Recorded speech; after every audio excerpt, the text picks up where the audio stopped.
All right, you guys. I am tired and overwhelmed, and I've been gone all day, and I just want to. Better go check that closet again. You better get that empty box out of there. That's common sense.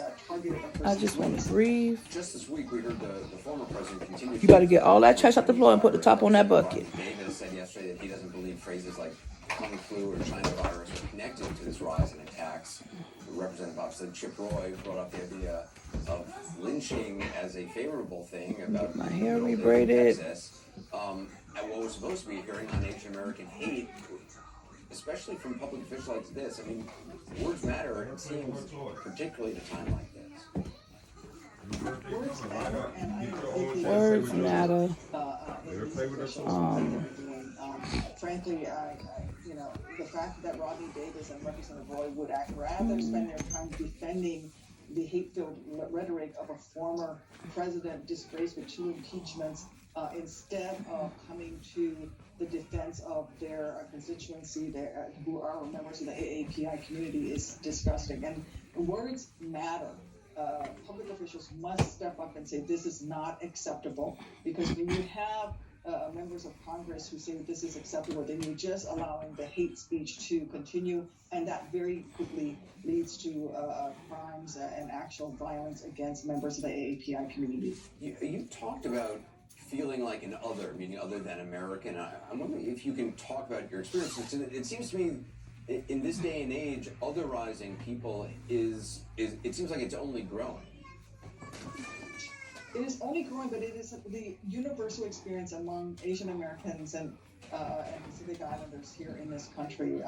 My entire life, you know, as recently as the debates for my Senate seat back in 2016, my opponent, a United States Senator at the time, questioned my ancestry and my Americanness and whether or not I was sufficiently loyal to this country because my mother is Asian American. I often get stopped and asked, where are you from, really? I mean, that happened to me all 23 years of my military service. I was wearing the nation's cloth, her uniform, with her colors on my shoulders, the stars and stripes, going into combat, and I would have people stop me, you know, and ask me, well, yeah, you're an American, but where are you from, really? You know, I'm sorry, I've been here, my family's been here since before the Revolution. I'm a daughter of the American Revolution, and I get asked those questions. But that experience, Anderson, is pretty universal across all AAPIs in this country, where we are often treated as the other. We're often, on the one hand, treated as, well, you're not sufficiently a minority to need any assistance or any additional protection, but on the other hand, you're really not one of us. And that just sets the stage for these hate crimes to continue and for hate groups to target Asian Americans, and it's not acceptable.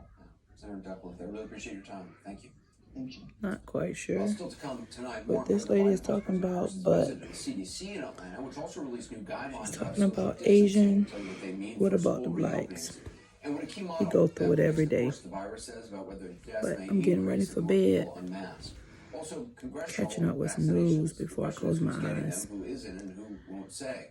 Take a breathe. What happened today? Overwhelmed, tired. Details when we continue. So, thank you for liking, subscribing, comment. Good night. If I get up, I might post another video. But till then, good night.